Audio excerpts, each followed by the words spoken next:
All right. Well, while everyone is still filtering into the room, I'm so glad that those of you who know what regular time, not realtor time is, showed up on time and ready to go. We've got a great mastermind planned for you today. If you haven't downloaded the form that I sent out to you, I'm going to drop it here in the chat in just a second so that you're prepared to make sure that you hit all of your goals in the second half of the year. So with that being said, while I'm dropping that in the chat, Shaun, take it away, my friend. Fantastic. Thank you. Good afternoon, everyone. It's good to be with you again. I love this little time of the month to just kind of chat with some of our best people. How is you're probably most all of you on mute, but I would like to kind of chat a little bit about what we're halfway through the year. So what have been your most interesting observations, or what have been your biggest learning lessons you've accumulated so far? Hi, good afternoon. It's Beverly. Hey, Beverly. I can't find the hand to raise. Okay, I'm challenged today. Okay. What I'm finding is that back to the basics, that pricing is key. The homes that are not priced right are definitely staying longer on the market. And what we say is days on market is the enemy of your home's value. That is something that we need to communicate right up front. Because it's super important now. Our office has these stats, which I bring to every single listing appointment. And, I don't want to, overpromise and underdeliver. So those stats are super important because when your home is, as a seller, it's sitting on the market, who are they going to get mad at? They're not getting mad at the market or the interest rates, right? So you have to have these really, and they're tough conversations. And in this market, the agents that are doing well and are going to continue to do well are going to be the ones that are going to have the tough conversations because they're not easy to have.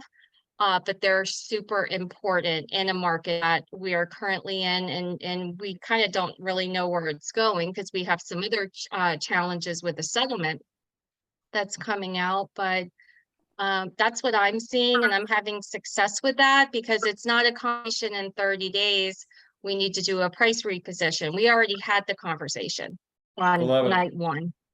I love it. Thank you, Beverly. Yeah. You're welcome. Who else?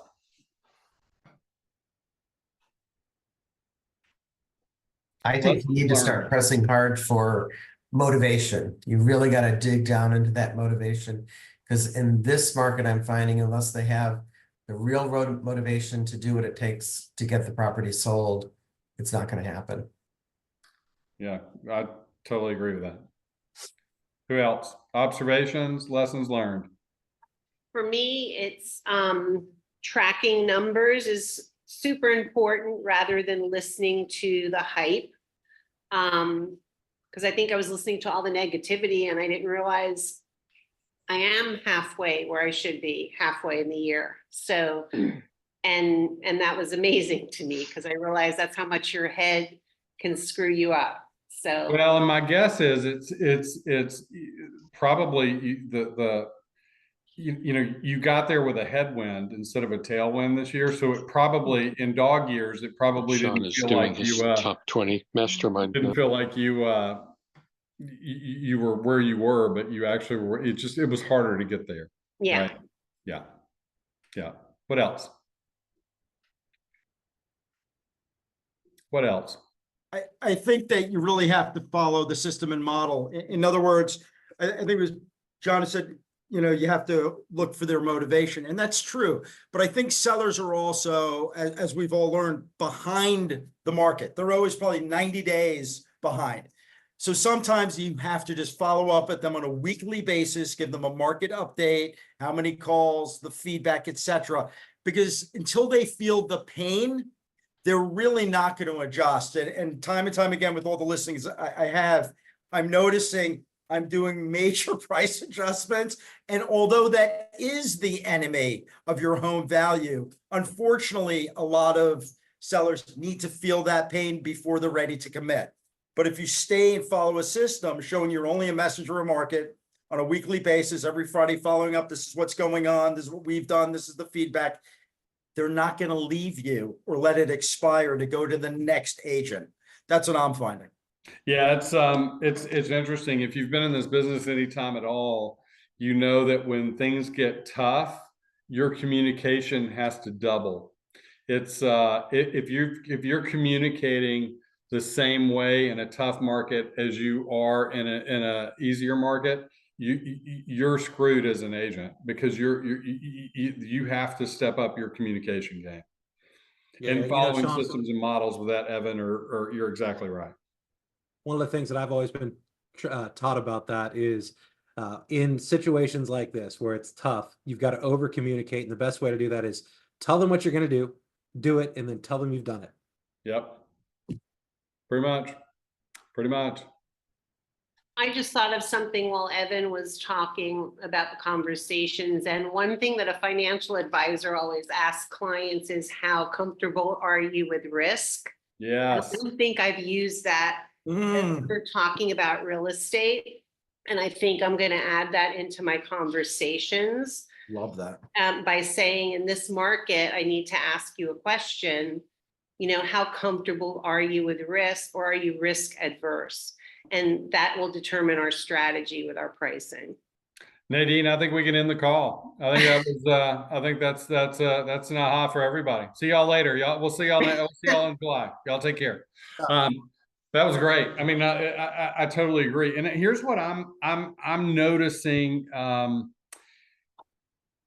And yes, sellers are, Evan, I don't disagree with you at all.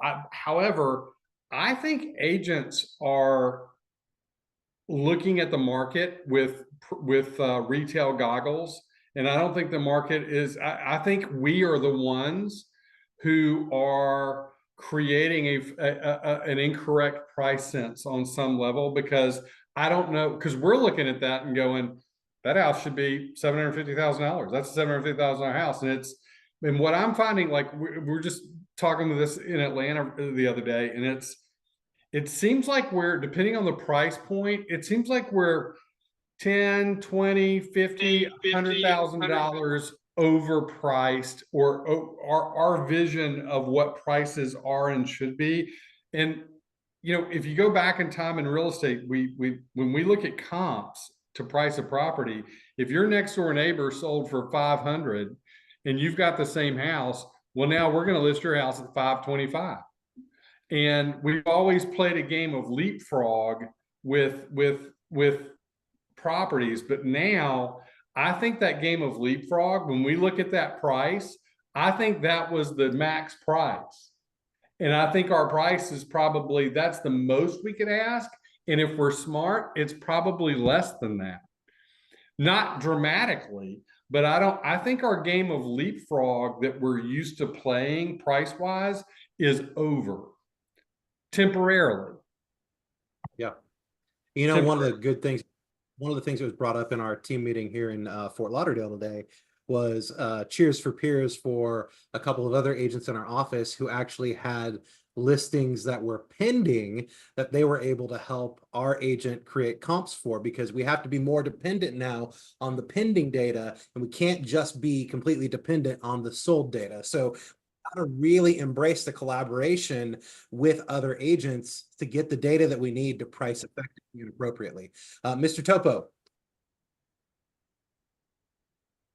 I love what everybody has said. And I think it always goes back to setting the right expectation from the onset. I think Beverly kind of mentioned that. I think not overpromising and then being able to under-deliver, that just puts you in a bad position.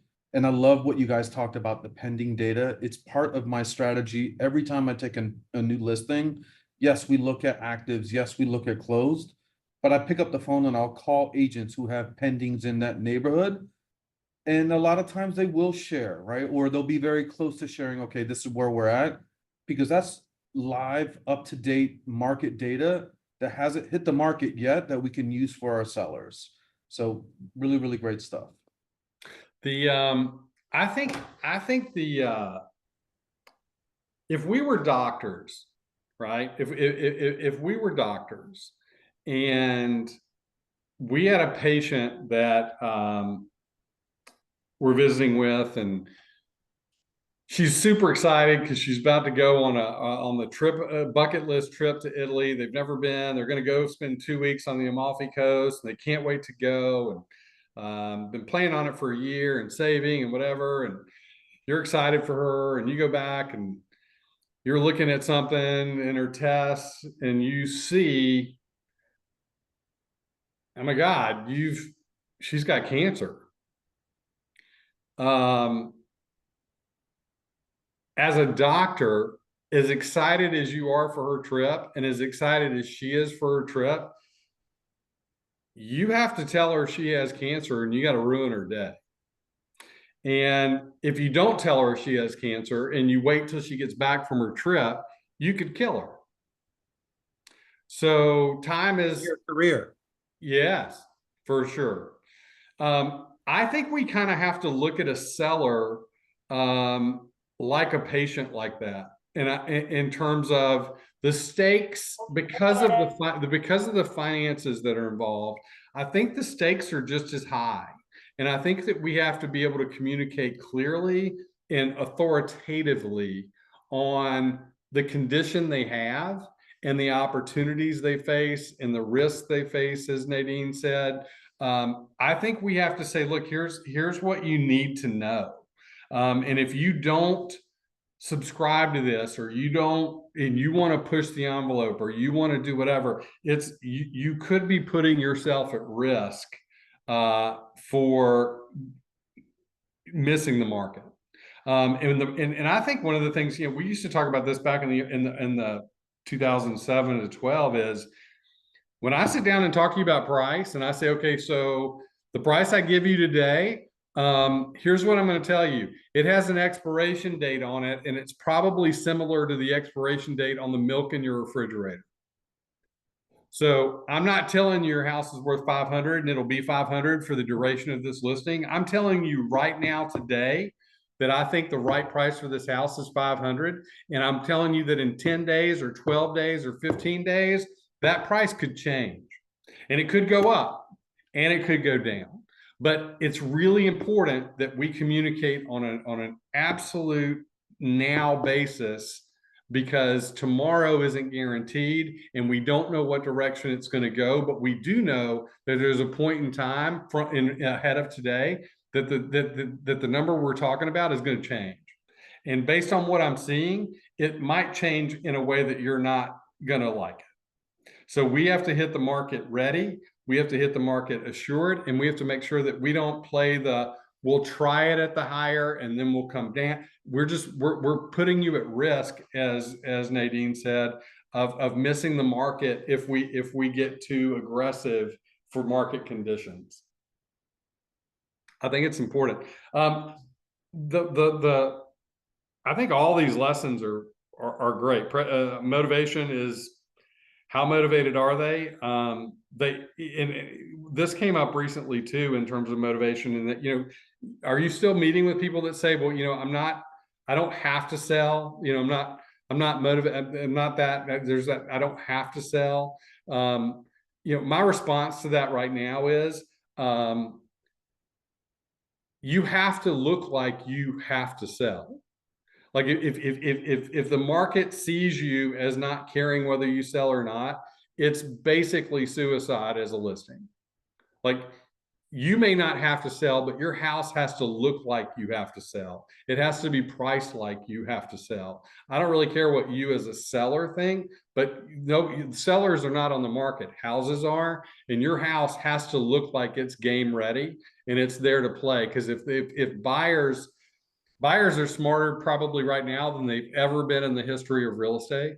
They know prices. They know what's realistic. They know what the conditions are. They know who's ready to play and who's not, who's priced right, who's worthy of an offer, who's smoking dope and not even on the same planet. They know all that, right? And they're going to make judgments on your listing, on your house, based on how you have hit the market, the condition it's in, the price it's got, and if we don't hit that right, your house has to be motivated. It has to show, your house has to reek of motivation, basically, right? Numbers, I'm dead on, always good. Systems and models, I thought that was great, Evan. Sellers are behind, but I also think agents are behind, and it's our job to make sure sellers are not behind.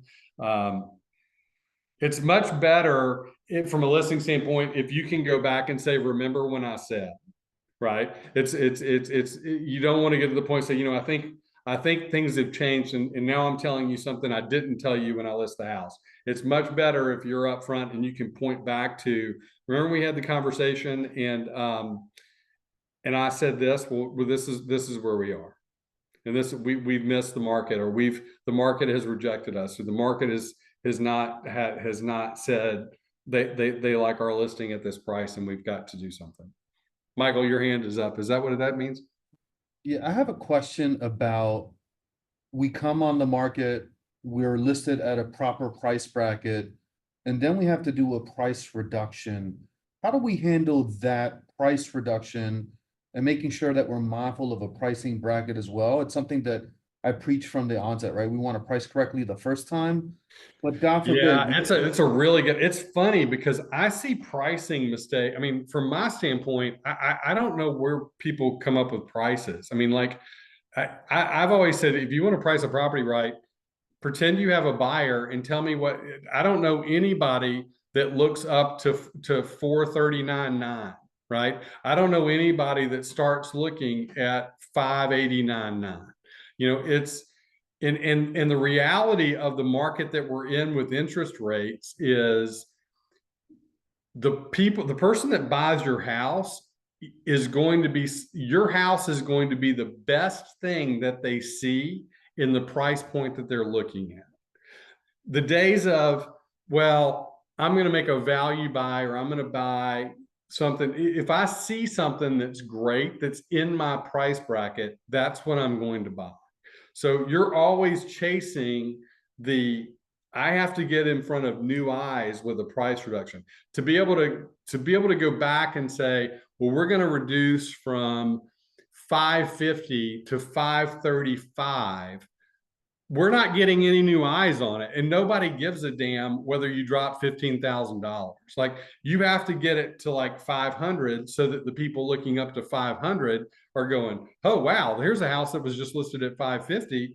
This is great. It's got an extra garage, or it's got a whatever the thing is. But and I think sellers really understand that when you look at property, even as agents, when we go in the MLS system, we punch in a number and a bunch of zeros to begin with, and we punch in a number and a bunch of zeros to end with, and that's our price bracket. And we have to be mindful of that, because there's a strategy in making sure that we get there. Like at 550, the only thing I could say is we have to at least get to 525 in a price reduction, because, and I'd rather it be 500, but I do know that there are people that look up to 500 and they don't see anything they like, and they're small minority, and they go, is there anything just over 500 that maybe we're not seeing that we could go and negotiate? And they go from 5 to 525 to see if there's something in that little sliver of pricing that might be of interest to them. But anything over 525 is a stupid price reduction, and it only looks stupid, and we don't ever want to look stupid. And if you kind of have that conversation with sellers, I think they understand that generally. Now, to take that and land that, jump out of the plane and land that parachute on the bullseye is hard. But I think if you can kind of pave the wave of logic with that, you're going to have more success in getting them to go there. And I think that starts with just kind of talking about why you want to price it where you price it to begin with, and how the searches work. And you could even broach it and saying, look, and if we get 10 days down the road and we've had 10 showings and no offers, we're probably going to need to talk about a reduction, and we're going to have this same conversation about price bracketing again, because the only reduction that makes sense is one that gets it in front of new eyes, not shows old eyes that we've reduced it a couple of $1,000, because those people just don't care.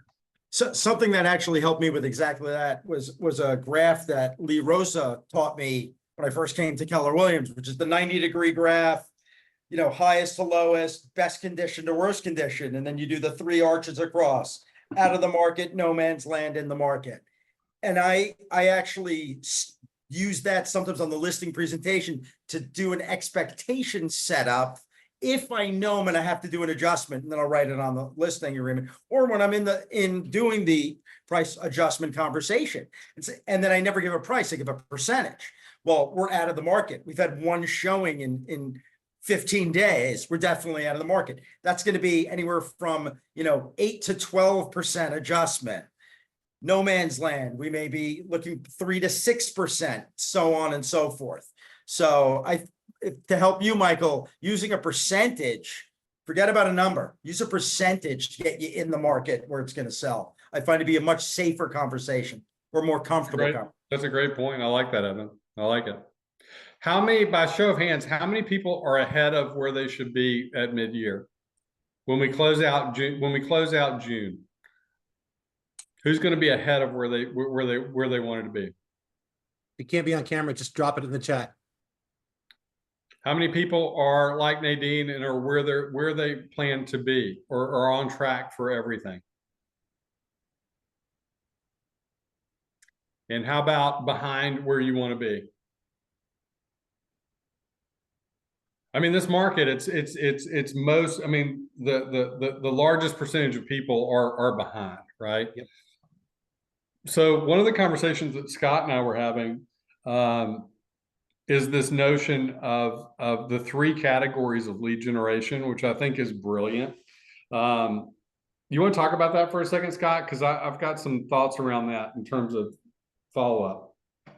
Yeah, it was a call that a coaching call that my coach Brett Caldwell and I were having, and we were just talking about how all business really falls into 3 categories, regardless of real estate or not, but especially with where we're at right now. And I talked about this in our team meeting in Fort Lauderdale today. Is the 3 categories are aggressive, passive aggressive, and completely passive. And aggressive tactics, aggressive strategies are strategies that are going to give you business and closings in the next 0 to 90 days. So if you need to make money, you need to be in the aggressive category in all of your activities. Now, the second one would be passive aggressive. And this is going to be, I need to make money, yet I have some stuff in my pipeline right now that will get me through the next 90 days. And I need to be focusing on deals that I'm going to be able to close in the next 90 days to 6 months. The passive aggressive activities are going to fall in that category. And then finally, there's the extremely passive one. And the passive is, look, I know I need to close deals. I have a pipeline built up. I feel like the next 6 months are pretty solid for me. I'm good with these activities being the next 6 months to 2 years that I know I can close business. Here's the challenge. Most of us have gotten good at doing passive activities and are expecting aggressive results. Or it's what you thought was aggressive was only passive aggressive. And the market may have allowed those passive things to be to work for you. Here's what I love this breakdown of these 3 categories, because I think if you were really honest with yourself about everything that you put in lead generation and you took all your lead generation efforts into aggressive, passive aggressive, or passive, my guess is 90-something% of your efforts are probably passive aggressive or passive. Unless you are one of those people who's getting up, hitting the phones, calling expireds, calling for sell by owners, circle dialing, circle prospecting, you're probably not anywhere in aggressive territory, right? Yeah, and there's only one form of your lead generation that falls in all 3 of those categories. It's your sphere of influence, because if you're calling them every single quarter like you're supposed to, you're going to hit them every 90 days, meaning you're going to find business from it every 90 days. Yet, if you've never done that before, you've got to realize that that's more of a passive aggressive activity for your first 6 months. How many people have gone on listing appointments and lost them to other agents this year? Okay. One of the tactics I think that can help you to make sure that doesn't happen is typically you do your CMAs and you pull your numbers and you've got all the data you need, but you don't have the information that might actually secure that for you. So if you were to call all the sales in the last year, all the agents, and talk about the sale they made and how many offers they had and who the buyers were they relocating in, why did the seller leave, what was the reason for that, and you just kind of go back and you dig in on every listing that sold in that neighborhood or even one that came off. When you sit down with a seller and you say, here's the CMA, and let me tell you about this because this house did this, and this is who bought it, and they had these issues, and this is what happened, and they moved out, and these people moved in, and in this listing, completely different. These people were not reloads; they were moving up from whatever. It's not like you just have numbers for them, but you can tell a story about everybody. I can tell you that the best agents in the business are not taking the time to make those phone calls and to create that so that they can sit down with a seller and improve their chances of getting a listing to almost 100%. Because if you can sit down and talk about every sale with great detail and intimacy, I don't care whether you're the neighborhood expert or not, you know more about what they care about than anybody they're going to talk to in the real estate business. And the biggest, and if you're competing against like one of the top agents in your area, they don't have time to do it. And they don't think they need to, and they're resting on their brand and laurels. But if you go in and you make those calls and do that, it's huge. Another tactic that I think falls under the aggressive category that people are not doing from a listing standpoint is you guys were talking about how important data is right now in looking at the pendings. If you look at the pendings and right now and you call listing agents and say, hey, I saw you, I might be getting a listing in the neighborhood. I saw that you got your house under contract in 3 days. Can you tell me about what your activity was like and whatever? They will tell you everything you want to know. They are super excited and they will say, we had 4 offers. We took 1, we had 1 backup. They knew they were coming in from whatever. And they give you all this information on what just happened on their listing. And you know that there are 3 people that wanted to move in that neighborhood that didn't have a place to go. Now you start calling everybody in the neighborhood and going, hey, if you haven't thought about selling your house, I'm telling you the listing down the street that just sold, they had 4 offers on it. 1 of them won it. 3 people that wanted to be in here weren't able to get in here. And now's a great time to get your house on the market because there are buyers who want to be in here that didn't have a chance to get in there before. And you can just prospect around pendings and close properties in any neighborhood that you want to establish market share in. If you're watching the data and just using it to your advantage and then circle dialing around those listings that are either under contract or recently closed. It's a huge opportunity. And I'm telling you, it's a no-brainer when you think about the information you can get by making some simple phone calls and how you can use that to your advantage. It's pretty awesome. Is anybody doing that? Michael, you are? Yeah, I've been doing it for years, actually. Nice. I look at my board and I say, okay, where did my business come from? And I want to say 30% of my business comes from circle prospecting. Is there anything else that you think comes into play in that is a part of your success formula? You had mentioned it already, but being intimate about the homes that sold in a community, it allows you to let them know, like, I really know your community. I really know the neighbors. I really know what's happening. So you may or may not be the quote unquote neighborhood expert, but sitting in front of them, they think you are. Yep.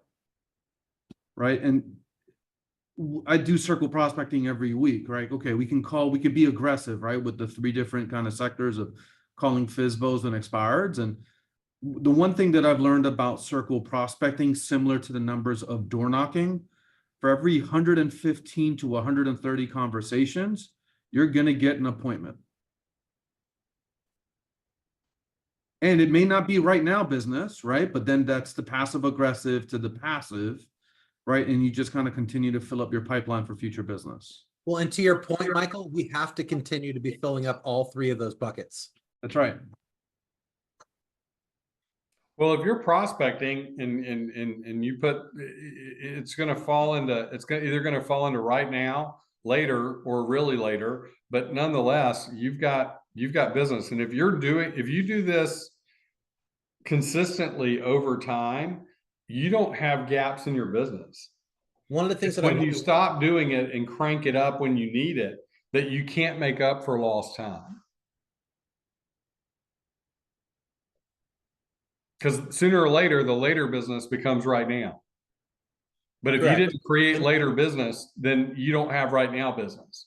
The people that are doing right now business are people that had later business that turned into right now because they do it consistently and they stay with it.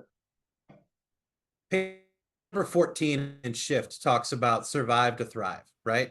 And right now we are in a survival market because it's just, call it what it is. It's harder than it was before. We're having to do things that we haven't done in a really long time, if we've ever done them before. And we have to up our game.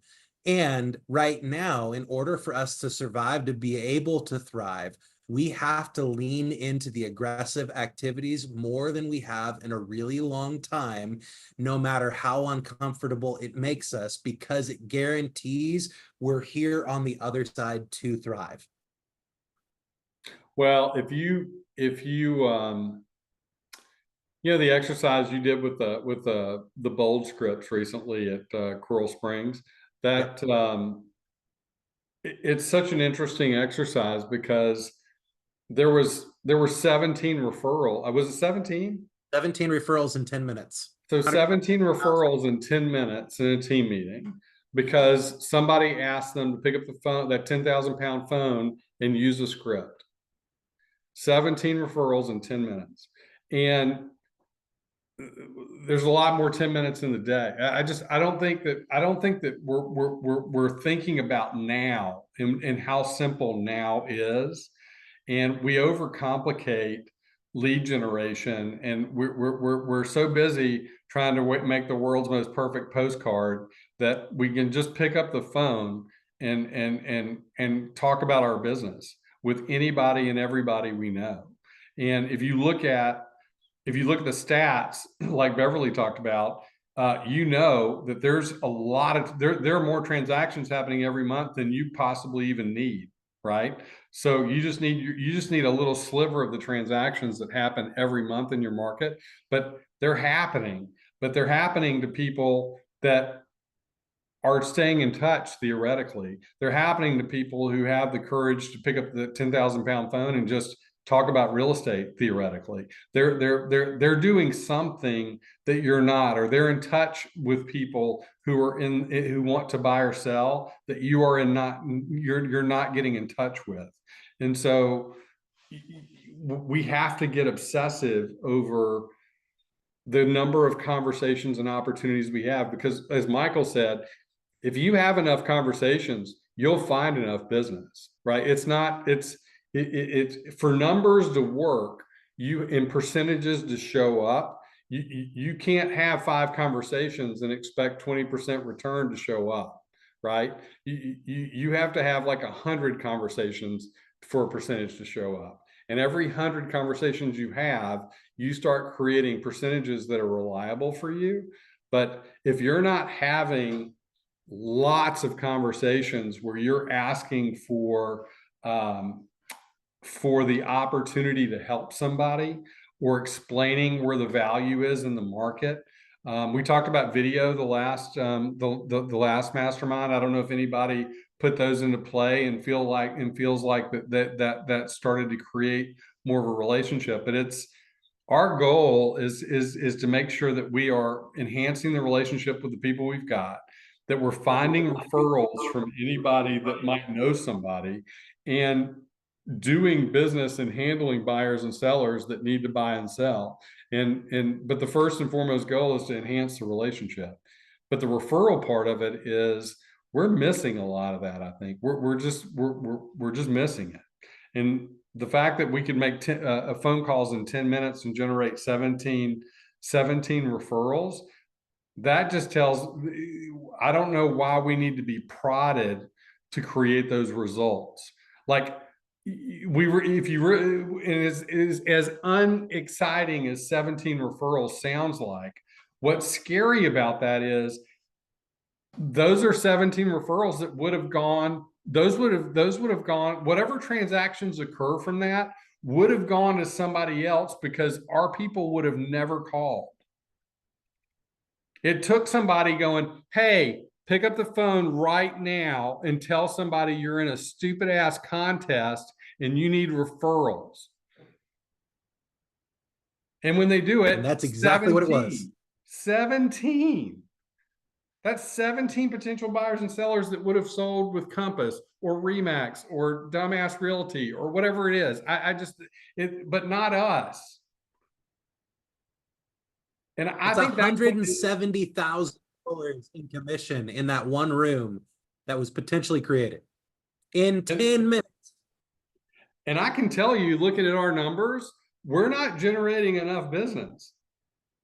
We're not running good businesses right now because our agents are not generating enough business. They're not lead generating. They're not converting. They're not getting the listings. They're letting buyers and sellers go to other people and other companies because they're not having the calls. Do not be one of those people that misses a single transaction because of your reluctance to pick up the phone. Yes, Evan. I have a question. So I have usually no problem setting an appointment. I'm the expired guy. Love getting on the phone. Where I'm struggling is in the listing appointment. Lost out to, of all people, Douglas Elliman. And I usually am able to get Douglas Elliman because they're the best expires. And that's because they buy listings. And that's what I'm running into right now, at least in some of the higher end luxury condo market. Right. Finding their real motivation is very difficult. And all it takes is Douglas Elliman saying, oh, I'm going to get you $2 million for a property where the last sell was 1.3. Like there's no way. Yet, so here's the thing. That's been around forever. And one of the things, by the way, while I'm thinking about it, one of the things that you've got to do is you've got to find out. I don't know if we talked about this on the last call, but I have this conversation with sellers that I used to have called alimony.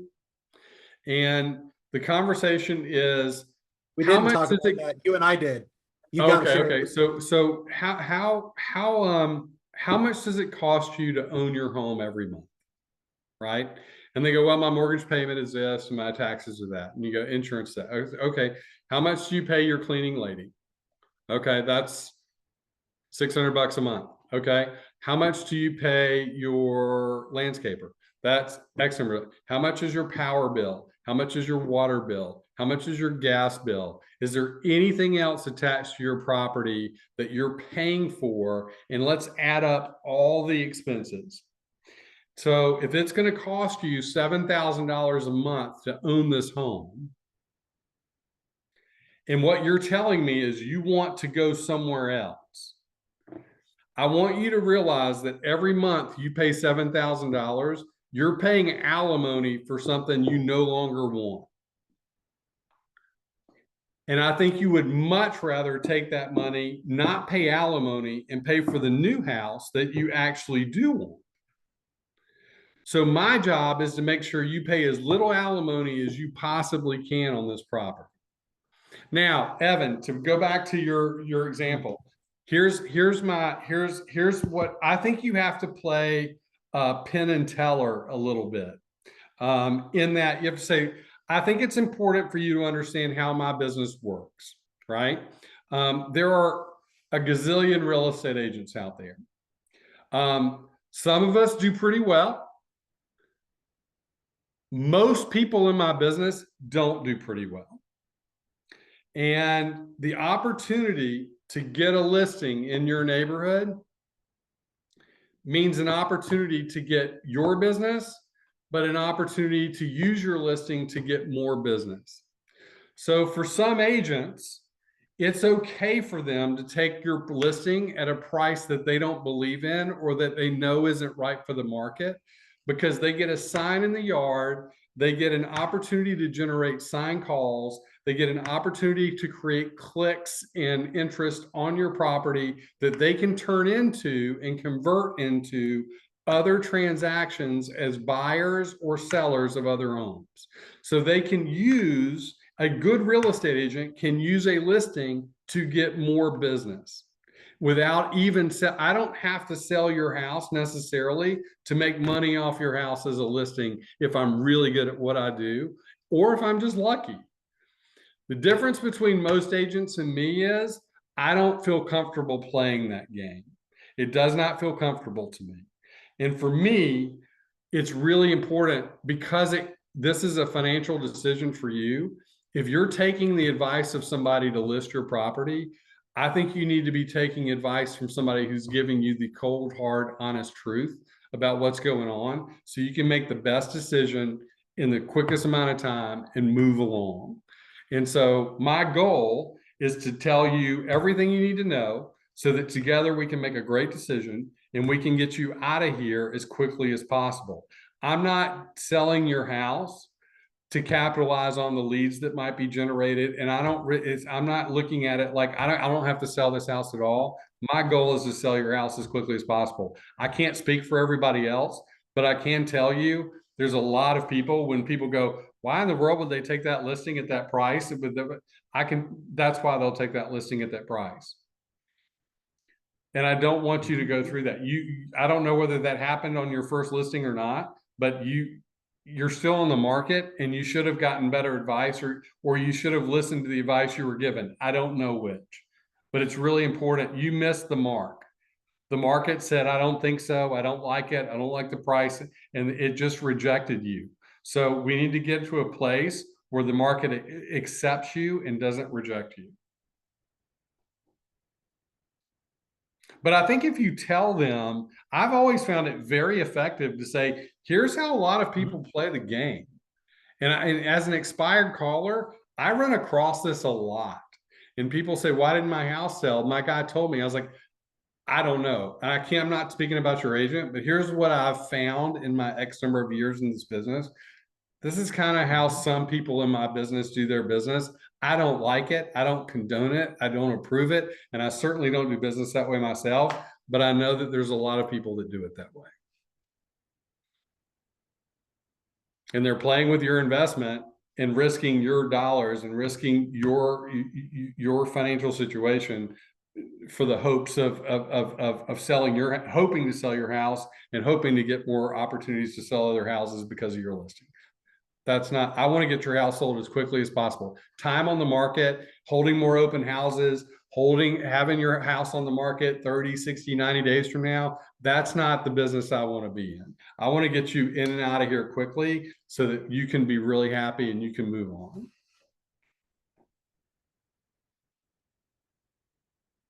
All right, you guys have a form if you downloaded it. It's also in the chat. Yep. So let's see, I'm going to go here. Boom, here.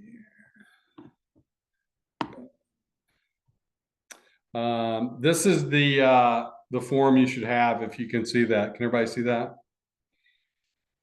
Yes. Okay. So some of these you can do now. Some of these you might want to do privately with an adult beverage in hand later. But I would say these are important for you to know. What your goals for the year: gross commission income. How much money did you say you wanted to make? How much money did you say you wanted to net? How many listings did you think it was going to take you to get it? How many closed units was it going to take you to get it? What kind of volume does that equate to? And if there's anything else, there's an opportunity for you to write that down as well. And obviously the big question is, you know, based on where you are, do you think you need to be, do you think you need to change your goals, or do you think you need to change your activities as a business owner? And I can't, you have to answer that for yourself. But most people tend to say, I really don't want to change my goal. I know that we can do some things more efficiently. And I'd rather hang on to the goals I've got and tweak my business where I can to see if I can't close the gap on where I am versus where I should be. So at halftime, at the end of June, you're going to know where you are in each of those categories. And as Evan pointed out in another format, you can apply a percentage to that and realize that I'm, 80% a goal, 40% a goal, 70% a goal. Wherever you shake out in those categories, it's kind of important for you to know as a business owner. And based on what you want to accomplish, if you go to question number 4, what do you need to know that you don't know? Is there anything you don't know that you feel like you need to know? Anybody have an answer for that? Is there anything that you feel like? What's that? I think one of the things, at least for me, is, and none of us know this, is how the NAR, rules are going to change and how we're going to take advantage of that rather than fear it. Okay. Well, and that's cool. That's cool. But we've still got. Echo. All right. Why are we echoing? It was something going on with Nadine's microphone. Okay. Damn it, Nadine.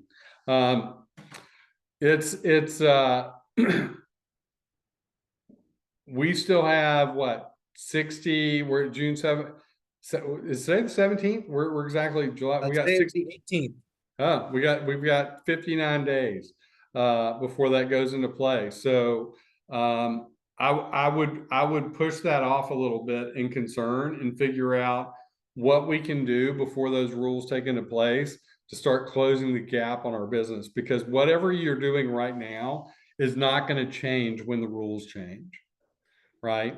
How we get some information is going to change, which we're going to need to figure out. But basically, if you're a good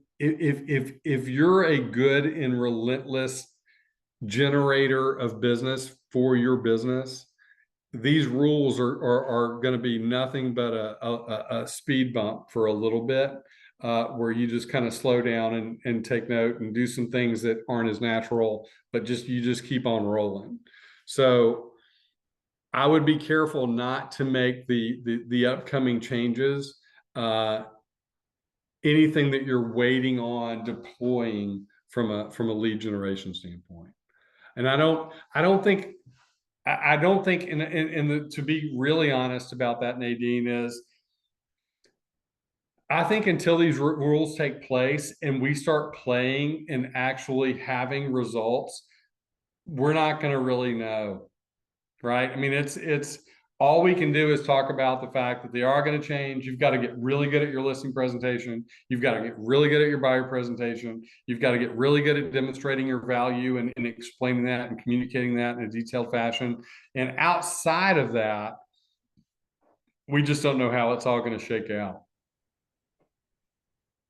And there's not a lot we can over prepare for. I mean, the preparation is just you getting really good at defining your value and communicating it, and trying to communicate it to as many people as you possibly can. And that doesn't really change much of anything.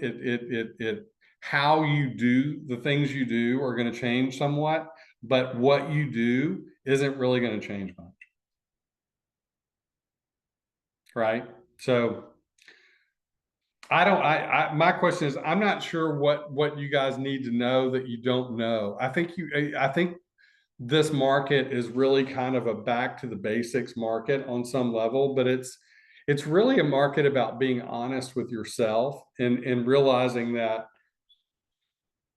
if I'm going to categorize what I've been doing as aggressive, passive aggressive, or passive, and I really look at that, which is what I really would do that on a piece. I would look at everything you're doing from lead generation, and I would look at how much of that really falls in the aggressive category.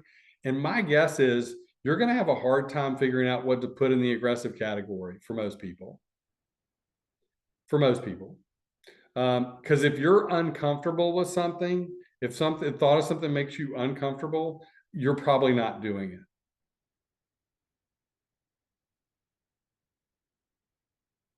Is there anything you need to have that you don't have?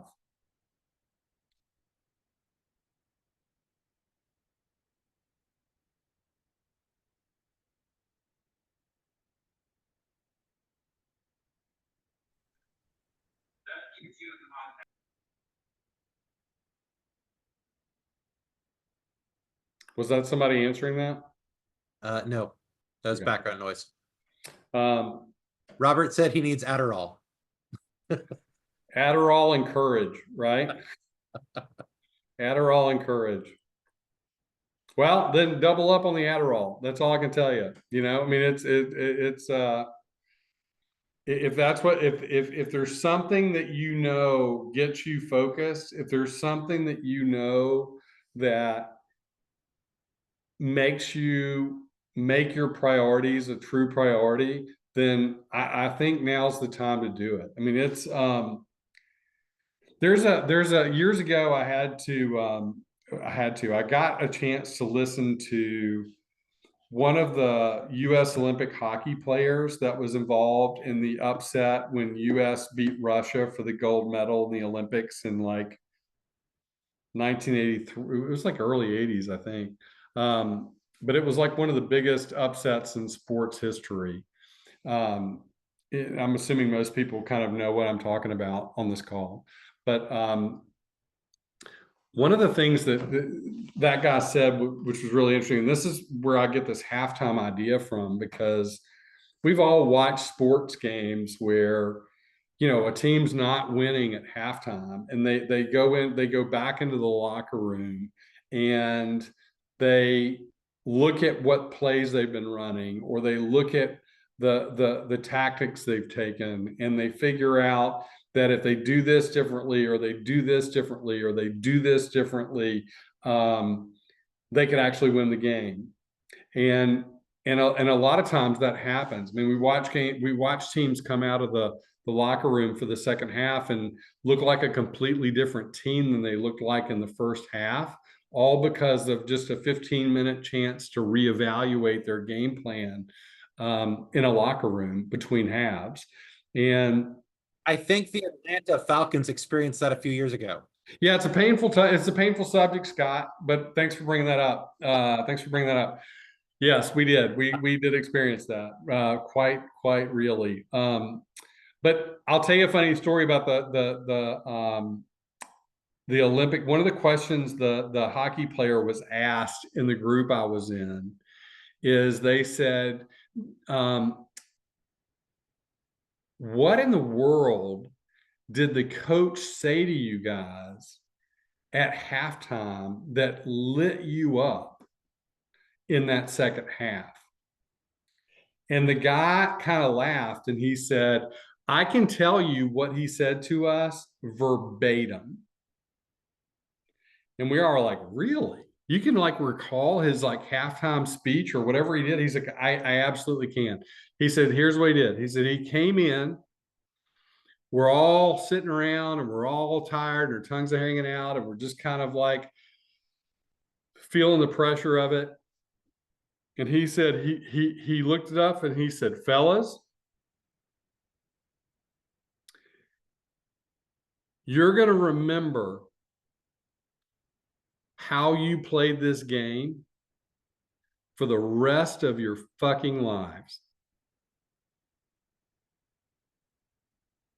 And he walked out. He walked out. That was his halftime speech. He said that was all he said to us. And he said, and we all looked around like, what the hell just happened? He's like, and then all of a sudden people started going, he's right. We're either going to look back on this and be like, man, we screwed that up, or we could have, or we're going to look back and go, man, we did it, or we gave it our all, or we regret that we didn't give it our all. He said, that was all he needed to say to us. He said, we went out there and we won and we won. He said, against every possible scenario, we won. And it was that simple. And I think if you kind of take that philosophy a little bit and take this time to realize that you're gonna remember how you played this year for the rest of your life. And it could be one of the greatest victories you've ever had, because listen, this is the year, you know, we've talked about like the year of the dumpster fire. This is kind of the year of the dumpster fire. I mean, we've talked about it before, but even in the midst of having the dumpster fire year, we actually did okay. But it's kind of a dumpster fire. I mean, it's kind of a shit show out there. We've got the craziest ass election on the planet going on. We've got interest rates that are just choking people and constipating our market. We've got buyers and sellers who are unrealistic and unmotivated, and yet motivated and unrealistic. I mean, and we've got agents who are trying to navigate this, and it is a shit show. But because it's a shit show, you having anything less than 100% effort every day on aggressive lead generation is pretty much unacceptable, and it's a guarantee that you will never hit the goals that you said you had for the year. And Shaun, because it's a shit show, they need you more than they ever needed you, because they need people who actually study the market to guide them through what is actually going on, because the news media doesn't know about it. Their friends don't know about it. TikTok sure as hell doesn't know about it. The only people who know about it are you. And with the staff, everything like that you have at your disposal, you can have educated conversations with people about what's really going on, and you can be the advocate that they need. That may not always mean that you're the advocate that they want. Sometimes we just have to be the advocate that people need right now. If you had, you know, we do this monthly, right? We get on and we kind of talk about how to make your business better for our best people. And it's, I love doing these, by the way, and I hope you guys love being a part of them. But it's, there's a part of me that wonders if you did this with your database, where you had a monthly Zoom to talk about a specific topic in real estate that you feel is really important for people to know, or say, I'm going to talk about the 3 things that are the biggest misperceptions in the market right now from buyers and sellers or whatever, and I'm inviting my database to hop on a Zoom and let's just talk about it, and let me share with you what I'm seeing. You can do 30-minute Zooms to an hour with people that, again, it's like pick up the phone and say I'm in a contest. Just see what happens and see who pops on to talk about real estate and talk about things in your database with a number of people at once. I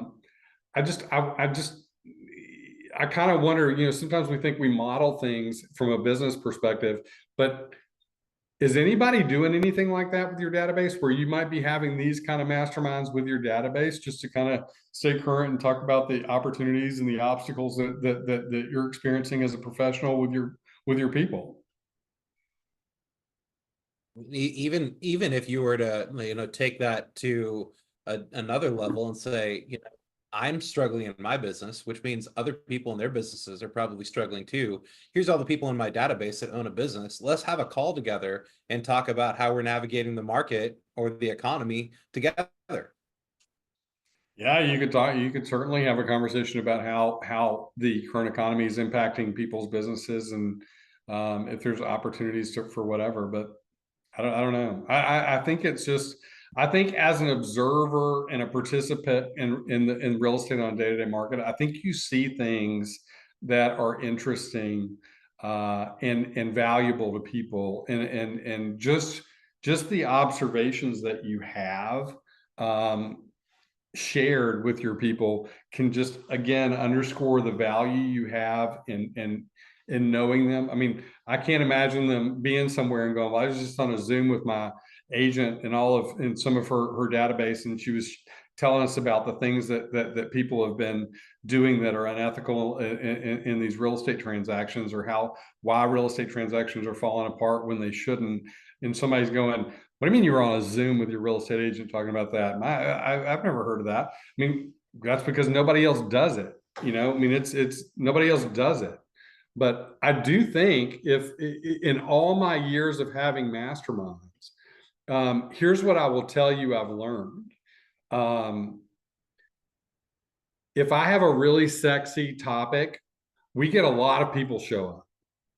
But if I want to talk about budgets, it's like crickets, and I have a handful of people who are interested in talking about budgets, and everybody else has better things to do. But the most important lesson is, regardless of topic, sometimes I don't even talk about the topic I projected, because we get on this call and we start talking about things that are important and more real time than the topic was. And we end up having a great mastermind because it truly was a moment of now conversation that mattered and was needed by the people that are there. And if you took that and you said, okay, if that is a truth in like 20 years of masterminding for me, what would that, if you assume that's a truth for these kinds of things, then it would also be a truth for whatever you conducted with your people. And you would have valuable meetings just because you're having a conversation with a group of people that are interested in what you do and the information you have to share and the information that you facilitate being shared amongst the people in the room.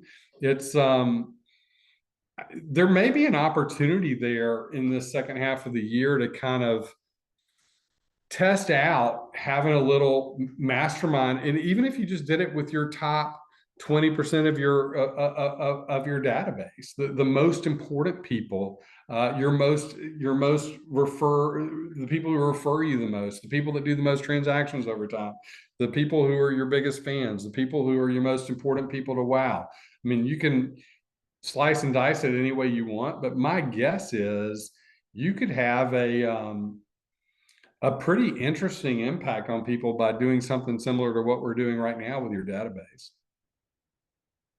And going back to the playbook that a lot of us used and created during COVID, when we wanted to keep the connection, I mean, there's a lot of things that we could take back out of that.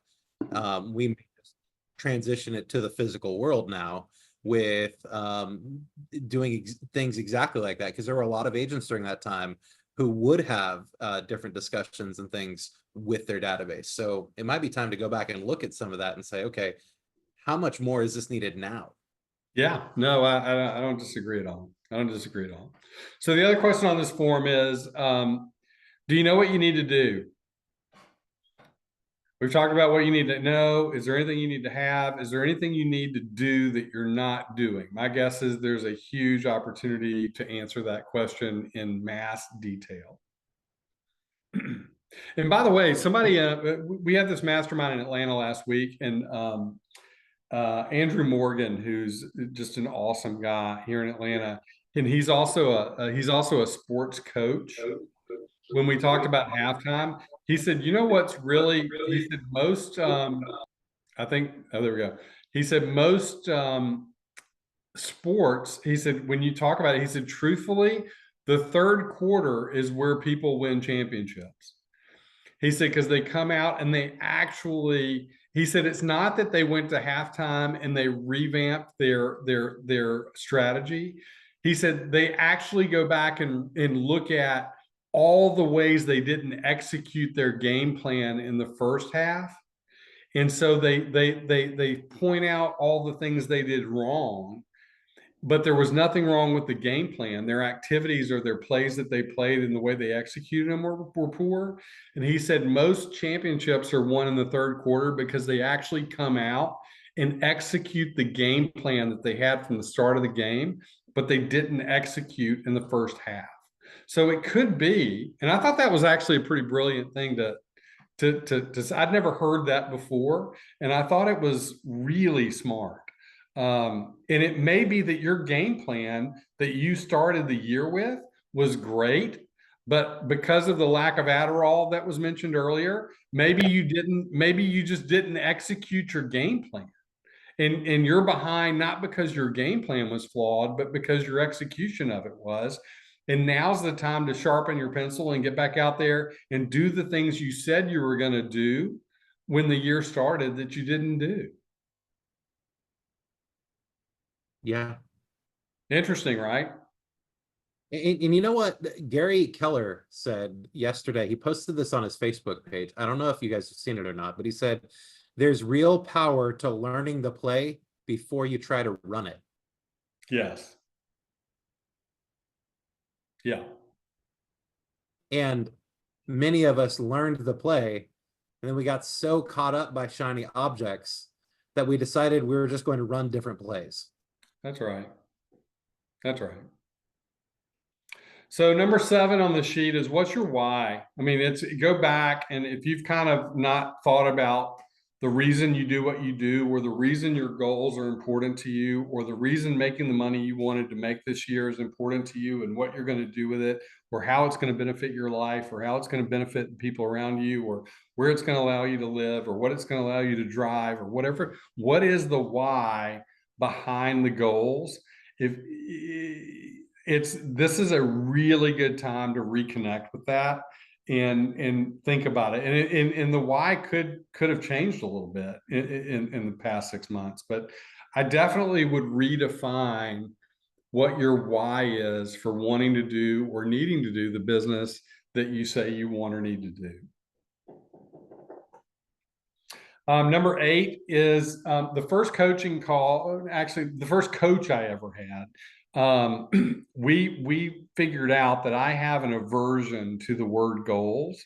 And they do not, they have a reverse effect on me when we talk about goals. I'm weird that way. So I will say them generically or talk about the word generically, but when it comes to me personally, I really don't like goals. So we made a rule in my coaching years ago that said we can't talk about goals, but we can talk about my intentions, because intentions sound, and I take that word very personal, where goals they don't resonate with me the same way. So if you substitute the word intentions for the word goals, it does, I think it has a more personal and convicting ring to it. So when you think about what your goals are they truly intentions of yours, or do they just show up as wishes? And it's just kind of something that's interesting. So 9 and 10 are based on what you know, based on what's happened in the first half of the game as we sit in the locker room. What are the 2 goals that you really need to get relentless on focusing on? And then what activities can you attach, or strategies or plays can you run, A, B, C, D, or E, that will help you get to that goal in the time you have left for the year? 2 things that you need to focus on, and the activities that you think you can show up with or do or execute on that would help that become a reality, or at least significantly close the gap between where you are and where you want to be. And Nadine, if you don't have a gap because you're one of those people that actually is on target, then I would probably push you to up your goal a little bit and say, what would it look like if I looked up and was like, holy shit, I'm where I'm supposed to be? Like, what if you actually change some of your activities to where you were really what could you be doing if you were really dialed in to generating more business? Oh, wait, I'm gonna.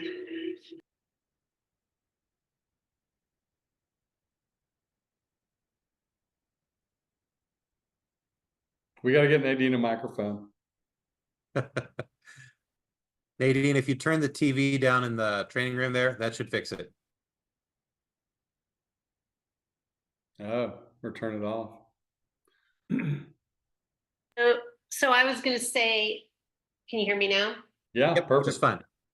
I was just gonna say that the whole time we've been talking, I was remembering this book that my dad once gave me called The Accidental Salesperson. I don't know if you've ever read that book. No. And it's an old book because it was one of his that he was on his bookshelf. And oftentimes I feel like I'm that accidental salesperson because things do come to me just because I'm out there. And so I wrote down that I need to do aggressive lead generation again.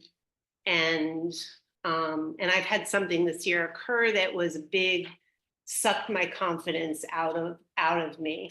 And so I think it's necessary for me to go like 110% or 150% in order to prove to myself again that I'm not an accidental salesperson. Does that make sense? Yes, it makes perfect sense. Hey, listen, one of the things when Jerry and I's world was blowing up and we were seeking counsel and we saw psychics and psychologists and all kinds of stuff. But somebody said to us that what is true and real cannot be denied. And you know what your truth is, and you know what's real for you. And nobody else can change the fact that you are who you are. And it doesn't matter what anybody else thinks or what perceptions could be. You know the truth. The only way to deal with rumors is to outperform them. Yep. So just go outperform. That's it. I mean, it's yeah, if anything, let it light a fire under you to go prove to as many people as possible that you are as awesome as you know you are. Yeah. Because those of us that know you're freaking awesome. And you should not lack confidence about yourself in any way, shape, or form.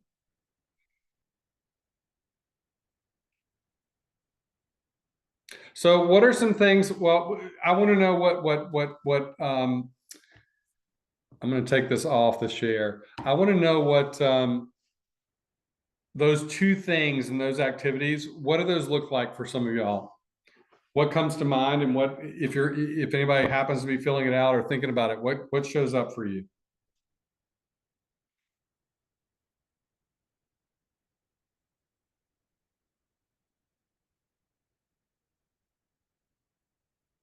Feel free to either raise your hand or take yourself off mute and just start talking.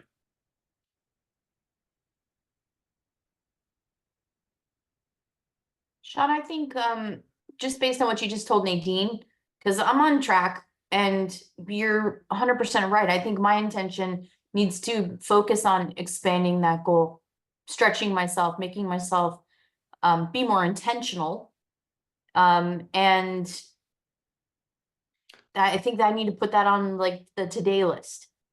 So if you look at, for those of you, Jen, that's awesome. If you're on track or anywhere close to on track, your goal now should be to be playing for 2025. Because if you're doing what you wanted to do midway through the garbage, the garbage fire that we've been kind of plowing through, what that says is you have an amazing opportunity to capitalize on that and to just slingshot your business when the headwind moves to a tailwind. So if you're holding ground from a goal standpoint this year, then your goal is to just solidify that flywheel effect so that you continue to stay on par or better. But most importantly, when any of these conditions start to just melt away, the election gets done, and we actually know what lunatic's going to be running the country, and the interest rates actually come down, right? When those two things happen in and of themselves, we're going to have this sense of relief and breath that's going to happen economically in this country. And for people like you guys who are on, you should be playing to make sure that when that happens, you just hit that jet stream and you fly with your business. Because if you're doing what you're doing in this market, you are going to freaking crush it when the market turns more favorable for everyone. So your goal is not to look at now. Your goal is to make sure you are looking at now and the next 2 years, and getting really crystal clear about the business you can do with a tailwind, with focus, with accountability and consistency in your business from a lead gen standpoint. And that you're looking for the opportunities all the time. And I talked about it in our team meeting in Fort Lauderdale today. If you go and look at it, more than 60% of all of the Fortune 500 companies were founded during recessions because they saw opportunities in the struggles that people were having. Right. So what else is people? What else are you guys focused on when you do this little analysis?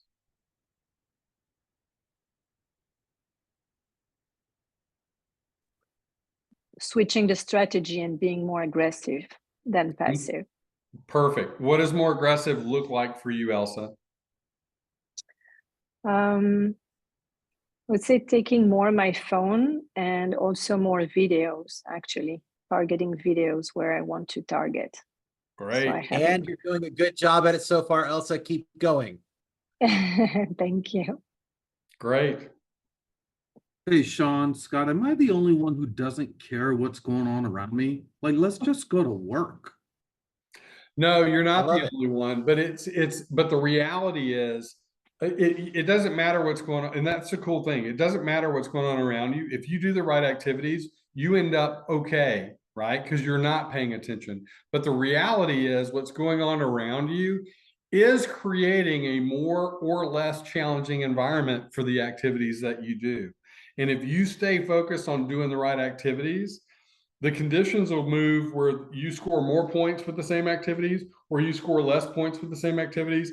But I'm staying focused on my activities. And if you're staying focused on the right activities, you're in the category of I'm doing okay this year and I'm right on track, or I'm ahead of where I'm supposed to be. And I'm very optimistic about where things are going to go because I'm crushing it in a shitty market.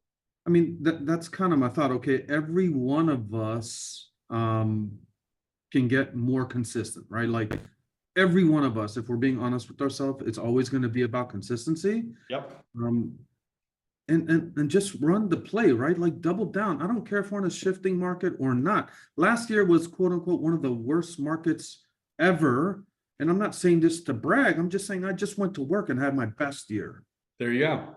Right. And this year, okay, it's a difficult market and I'm okay, I'm a little bit behind of last year, but I'm going to get those numbers, if not more. And that's not the goal that I set. I'm not saying I wanted to double my business in this market, believe it or not. And that's a hefty goal, but Michael, that's what happened in the locker room that Shaun was talking about. That coach came in there and said, you're going to be remembered for this for the rest of your life. How do you want to be remembered? And those people looked at themselves and said, you know what? We're down like crazy. Who gives a shit? Let's go out there and be better than everyone else. Forget what the score was. We'll make up for it. We're going to focus on us right now. The other thing I would ask you to think about is how can you have more fun doing the business doing the activities you do? I think we kind of lose sight of that a little bit, and we feel like we have to grind through the day, and all this means we have to grind through. And you do realize when you talk to the people you sold houses to, or you talk to the people in your database, I don't think you're having a conversation with any of those people while you're thinking, oh my God, I can't believe I got to talk to Michael fucking Topo again. I mean, oh God, you know, I'm having a good time having a conversation with you. I'm having a great time talking to Van. I'm having a great time talking to Evan. I'm having a great time talking to Jen and Nadine. You know what I mean? I mean, it's that our business is kind of a joy to do, and we get to do this business. We don't have to do this business.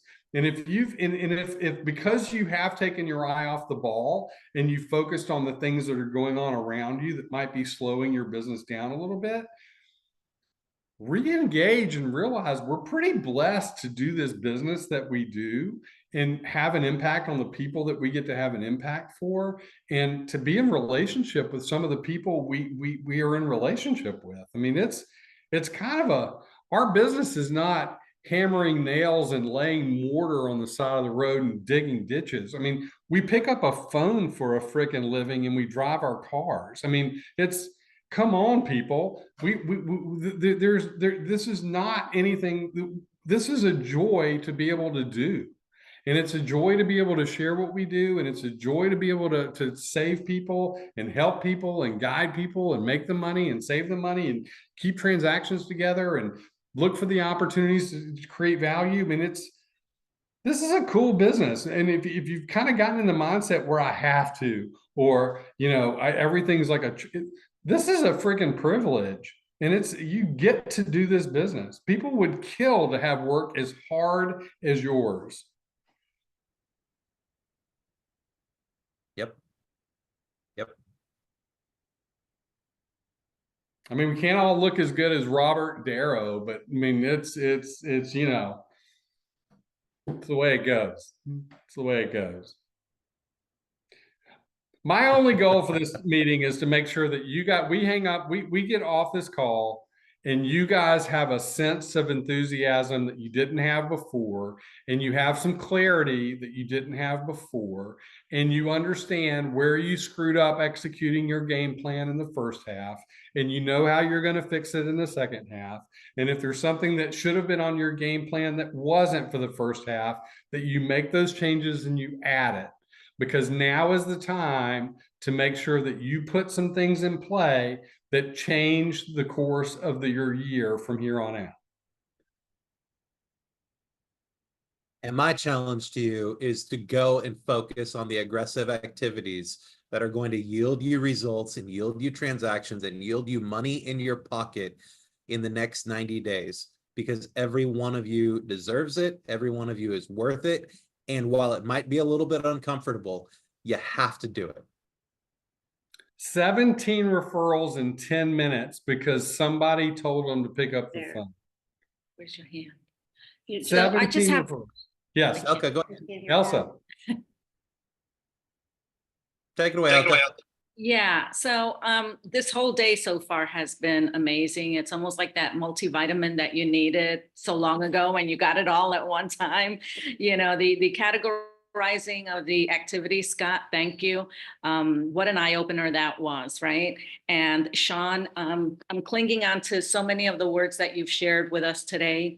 You know, we do make mistakes. Sometimes some of us will say, well, tomorrow's another day. But in my case, I've been saying that for some time, tomorrow's another day.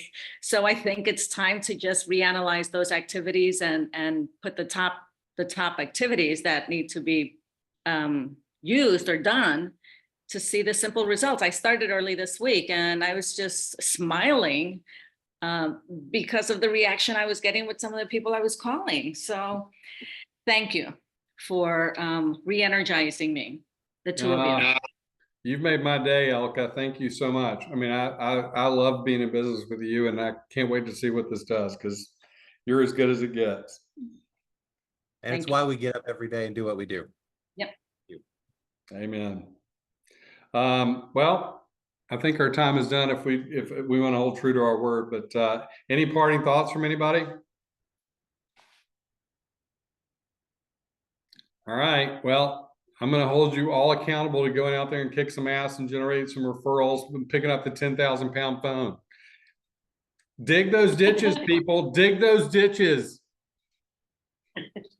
Y'all have an Thank amazing day. you. Thanks for being here. We'll see you later. I'll see you later. Thanks so much for being here, guys. I appreciate it.